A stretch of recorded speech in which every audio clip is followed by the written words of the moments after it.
আরও একটি নতুন ব্লগে আপনাদের স্বাগত জানাই। আজকে রবিবার, আজকে সকালে পড়ানো নেই। এখন আমরা বসেছি মুড়ি আলু চচ্চড়ি নিয়ে জল খাবার করতে।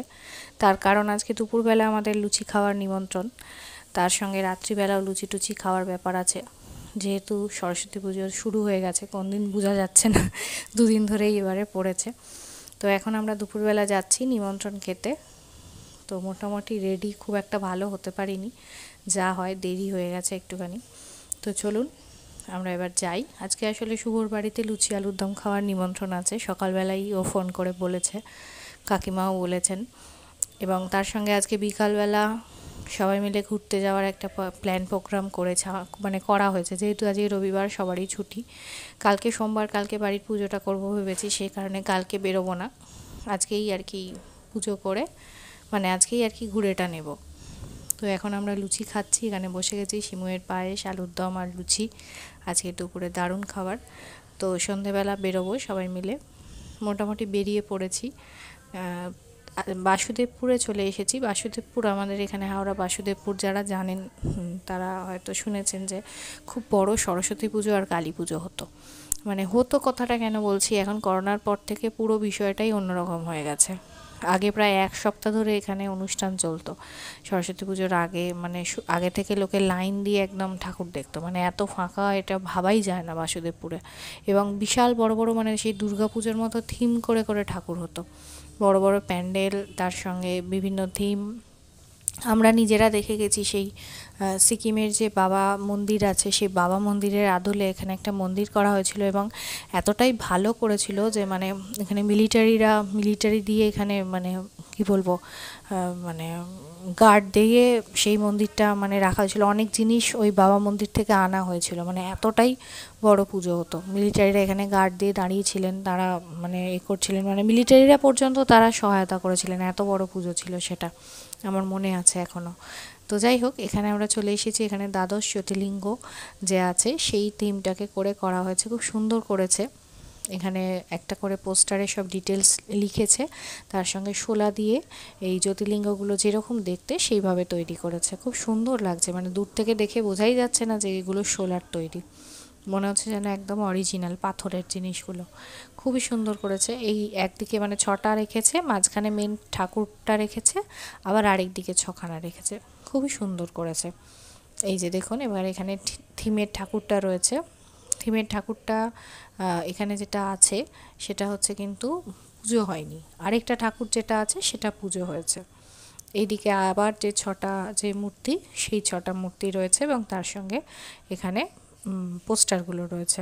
সমস্যা একটাই হয়েছে, এই মাঠটাতে এত কাদা যে মানে এঁটেল মাটির কাদা, পা পুরো একেবারে বসে যাচ্ছে। জানি না কেন এখানটা এত কাদা হয়েছে, সেইভাবে বৃষ্টি হয়নি, কিন্তু এখানটা কাদা একেবারে পুরো অবস্থা খারাপ হয়ে গেছে।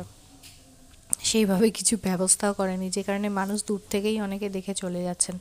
এত সুন্দর জিনিসটা এখানে দেখতে আসছেন না অনেকেই, কি আর করা যাবে। যাই হোক, আমরা মোটামুটি দেখতে এসেছি। প্যান্ডেলটা খুবই সুন্দর হয়েছে, সামনে একটা সুন্দর শিবের মূর্তিও করেছে, সেটাও খুব সুন্দর দেখতে লাগছে। এই যে এখানে মালা দিয়ে দিয়ে প্রত্যেকটাকে রেখেছে যাতে দেখতে আরও সুন্দর লাগে। আর তার সঙ্গে পোস্টারগুলোতে তো বললামই, ডিটেলসগুলো দিয়ে দিয়েছে। তো চলুন বাকি প্যান্ডেলগুলো আস্তে আস্তে দেখতে থাকি। আসলে আজকে হয়েছে কি, এখনও পর্যন্ত অনেক প্যান্ডেলই দেখছি তৈরিই হয়নি। এই যে দেখুন, এখানে এরা সব পোস্টার লাগাচ্ছে।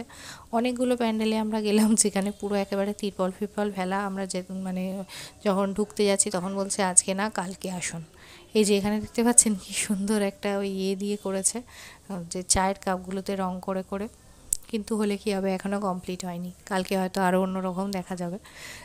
আসলে মানুষ এত কাজের মধ্যেও বিভিন্নভাবে ফেঁসে আছে যে একটা প্যান্ডেল যে তৈরি করবে সেই সময়টুকুও হয়তো সেইভাবে পাচ্ছে না। তারপর সেইভাবে সরস্বতী পুজোর ফ্লেভারটা যেন এবারে কোথাও একটা মিসিং, জানি না কেন মানুষের মধ্যে সেই জায়গাটা, হয়তো ব্যস্ততার কারণেই।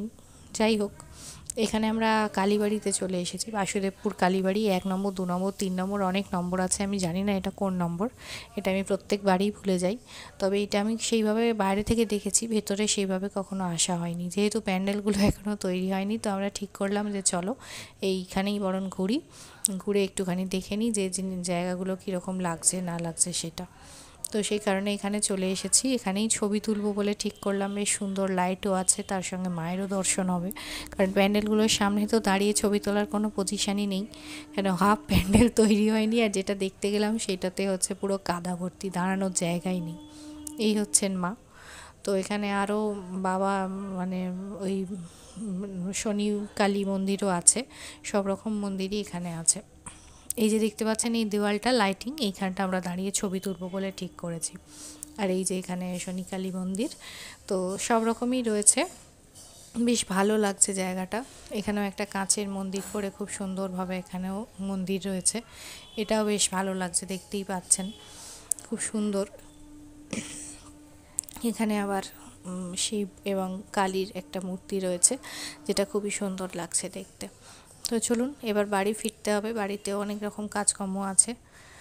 বাড়ি চলে এসেছি, খাওয়া দাওয়া মোটামুটি হয়ে গেছে। এইখানে আমাদের বাড়ির সামনের পুজো এটা, তো এখন ছাদে এসেছি দরজা দিতে, তার আগে ভাবলাম যে একটু চারদিকটা দেখে নিই, বেশ ভাল লাগছে। এই পুজোর সময় বেশ লাইটিংগুলো সুন্দর লাগে, ওইদিকে বাচ্চারা একটা পুজো করেছে। যাই হোক, ভালো লাগলে লাইক শেয়ার কমেন্ট করতে ভুলবেন না, আর যারা আমার চ্যানেলে নতুন প্লিজ চ্যানেলটা সাবস্ক্রাইব করে দেবেন। চলুন দেখা